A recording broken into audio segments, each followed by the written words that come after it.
ഹാർഡ്നെസ്സിൻ്റെ പ്രോബ്ലംസിലേക്ക് കടക്കുന്നതിന് മുന്നേ നമ്മൾ രണ്ട് കാര്യങ്ങൾ മനസ്സിലാക്കണം. ഹാർഡ്നെസ് രണ്ട് ടൈപ്പ് ഉണ്ട്, ടെമ്പററി ഹാർഡ്നെസ്സും പെർമനൻറ്റ് ഹാർഡ്നെസ്സും. ടെമ്പററി ഹാർഡ്നെസ്സിൻ്റെ കാരണം എന്താണ്? കാൽഷ്യം, മാഗ്നീഷ്യം എന്നിവയുടെ ബൈകാർബണേറ്റ്സ് മൂലമാണ് ടെമ്പററി ഹാർഡ്നെസ് ഉണ്ടാകുന്നത്. It is due to the presence of dissolved bicarbonates of calcium, magnesium and other heavy metals and carbonate of iron. അതായത് നമ്മൾ ഇത്രയെങ്കിലും മനസ്സിലാക്കുക, വെള്ളത്തിൽ കാൽഷ്യം, മാഗ്നീഷ്യം എന്നിവയുടെ ബൈകാർബണേറ്റ്സ് മൂലമാണ് ടെമ്പററി ഹാർഡ്നെസ് ഉണ്ടാകുന്നത്. It is due to the presence of bicarbonates of calcium and magnesium. അത്രയും ഓർത്ത് വെച്ചാൽ മതി. അതുപോലെ തന്നെ ടെമ്പററി ഹാർഡ്നെസ്സിന് മറ്റൊരു പേരും കൂടെ ഉണ്ട്, കാർബണേറ്റ് ഹാർഡ്നെസ്. അടുത്തതായി പെർമനൻറ്റ് ഹാർഡ്നെസ് എന്താണെന്ന് നോക്കാം. Permanent hardness is due to the presence of chlorides and sulphates of calcium, magnesium, iron and other heavy metals. Calcium, magnesium എന്നിവയുടെ ക്ലോറൈഡ്സും സൾഫേറ്റ്സും മൂലമാണ് പെർമനൻറ്റ് ഹാർഡ്നെസ് ഉണ്ടാകുന്നത്. പെർമനൻറ്റ് ഹാർഡ്നെസ്സിനെ നമ്മൾ നോൺ കാർബണേറ്റ് ഹാർഡ്നെസ് എന്നും കൂടെ പറയും. ഇപ്പോൾ ക്വസ്റ്റ്യനിൽ ഫൈൻഡ് ദ പെർമനൻറ്റ് ഹാർഡ്നെസ് എന്നോ find the non carbonate hardness എന്ന് ചോദിച്ചാൽ സെയിം തന്നെയാണെന്ന് മനസ്സിലാക്കുക. അതുപോലെ തന്നെ ടെമ്പററി ഹാർഡ്നെസ്സിലും ഫൈൻഡ് ദ കാർബണേറ്റ് ഹാർഡ്നെസ് എന്ന് ചോദിച്ചാൽ എന്താണെന്ന് ഓർത്തിരിക്കരുത്, അത് ടെമ്പററി ഹാർഡ്നെസ് ആണെന്ന് ഓർമ്മ വേണം. ജനറലി നമ്മൾ ഹാർഡ്നെസ് എക്സ്പ്രസ് ചെയ്യുന്ന യൂണിറ്റ് പാർട്സ് പെർ മില്യൺ അഥവാ PPM ആണ്. അത് മാത്രമല്ല വേറെയും ഒരുപാട് യൂണിറ്റ്സ് ഉണ്ട്, അതാണ് ഞാനിവിടെ കൊടുത്തിരിക്കുന്നത്. അതിൻ്റെ റിലേഷൻഷിപ്പാണ് ഇവിടെ തന്നിരിക്കുന്നത്. 1 ppm is equal to 1 milligrams per liter, or it is equal to 0.1 degree French. It is equal to 0.07 degree Clark. It is equal to 0.02 milliequivalents per liter. ഇത് ജസ്റ്റ് ഓർത്ത് വെച്ചാൽ മതി. ക്വസ്റ്റ്യനിൽ നമുക്ക് വഴിയെ നമ്മൾ ഡിസ്കസ് ചെയ്യുമ്പോൾ ഇത് എവിടേക്കാണ് യൂസ് ചെയ്യുന്നതെന്ന് പറഞ്ഞുതരാം. ഹാർഡ്നെസ്സിൻ്റെ പ്രോബ്ലംസ് ചെയ്യുമ്പോൾ നമുക്ക് ഏറ്റവും ഇമ്പോർട്ടൻ്റ് ആയിട്ട് ഇത്രയും ഇക്വേഷൻസ് ആണ് നമ്മൾ ഓർത്തിരിക്കേണ്ടത്.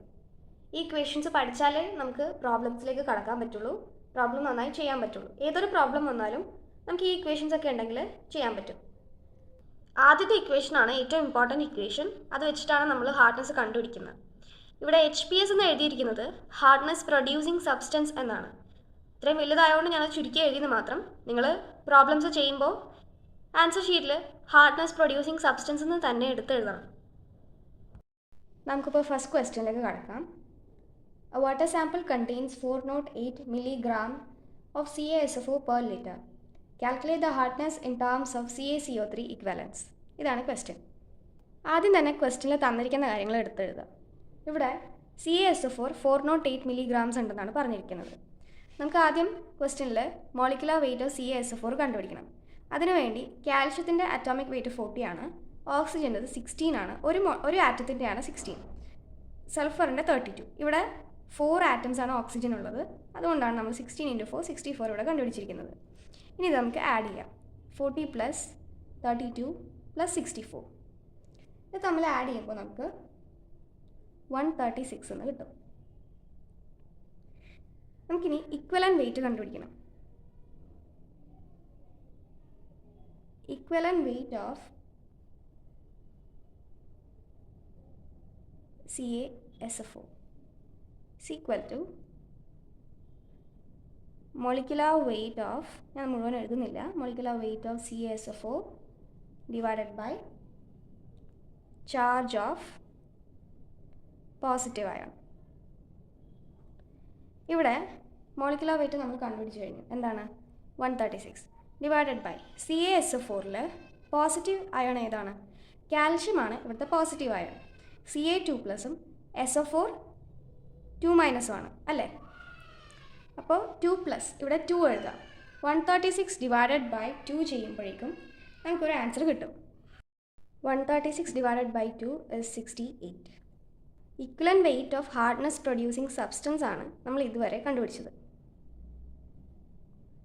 അതായത് CaSO4, അതായത് 68. നമ്മുടെ ഇക്വേഷനിൽ എന്താ പറഞ്ഞിരിക്കുന്നത്? Hardness is equal to mass of hardness producing substance into equivalent weight of CaCO3 divided by equivalent weight of hardness producing substance.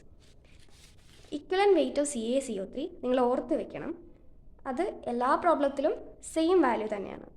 Equivalent weight of CaCO3 is 50. Equivalent weight of CaCO3 50 ആണ്. അതൊരു important കാര്യമാണ്. എല്ലാവരും ആ ഒരു value ഓർത്ത് വയ്ക്കണം. നമുക്ക് hardness കണ്ടുപിടിക്കാം.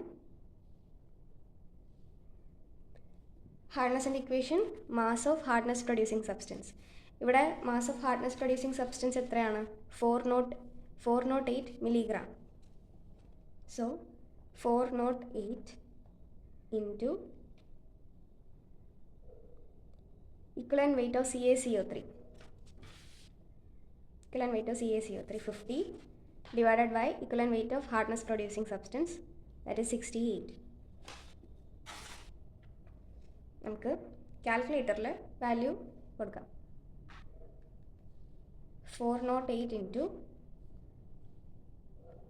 50 divided by 68. 300 ആണ് നമുക്ക് കിട്ടിയിരിക്കുന്ന വാല്യൂ. 300 മില്ലിഗ്രാം പെർ ലിറ്റർ അല്ലെങ്കിൽ 300 ppm എന്നും നമുക്ക് യൂണിറ്റ് കൊടുക്കാവുന്നു. 2 യൂണിറ്റിൽ എഴുതിയാലും ആൻസർ കറക്റ്റ് തന്നെയാണ്. ഇപ്പോൾ ക്വസ്റ്റ്യനിൽ സ്പെസിഫൈ ചെയ്തിട്ടുണ്ട് write the answer in ppm, give the answer in milligram per litre എന്നാണെങ്കിൽ നമ്മൾ ആ യൂണിറ്റ് തന്നെ എഴുതേണ്ടതാണ്. അപ്പോൾ ഈ ക്വസ്റ്റ്യനിൽ ചെയ്ത കാര്യങ്ങളൊന്ന് സമപ്പ് ചെയ്ത് പറയാം. CaSO4ൻ്റെ മാസ് ക്വസ്റ്റ്യനിൽ തന്നിട്ടുണ്ടായിരുന്നു, 408 ആയിരുന്നു. അത് വെച്ച് നമ്മൾ ഇക്വലൻ്റ് വെയിറ്റ് കണ്ടുപിടിക്കാൻ വേണ്ടി മോളിക്കുലർ വെയിറ്റ് ഫസ്റ്റ് കണ്ടുപിടിച്ചു. മോളിക്കുലർ വെയിറ്റ് ഡിവൈഡഡ് ബൈ തന്നിരിക്കുന്ന CaSO4ൻ്റെ പോസിറ്റീവ് ആയതുകൊണ്ട് ചാർജ്, അത് വെച്ച് നമ്മൾ ആ മോളിക്കുലർ വെയിറ്റ് ഡിവൈഡ് ചെയ്തപ്പോൾ ഇക്വലൻ്റ് വെയിറ്റ് കിട്ടി. ഇനി നമുക്ക് ഹാർഡ്നെസ് കണ്ടുപിടിക്കാനുള്ള equation mass of hardness producing substance into equivalent weight of CaCO3 divided by നമ്മൾ കണ്ടുപിടിച്ച equivalent weight of hardness producing substance അഥവാ CaSO4ൻ്റെത് എത്രയാണ്? 68 ആണ്. അപ്പോൾ നമ്മൾ 408 ഇൻറ്റു 50 ഡിവൈഡഡ് ബൈ 68 ചെയ്തപ്പോൾ നമുക്ക് 300 എന്ന വാല്യൂ കിട്ടി. എന്തെങ്കിലും ഡൗട്ട്സ് ഉണ്ടെങ്കിൽ കമൻറ്റ് സെക്ഷനിൽ ചോദിക്കുക. എല്ലാവർക്കും ഇത് മനസ്സിലായി എന്നാണ് ഞാൻ വിചാരിക്കുന്നത്. Thank you so much for watching.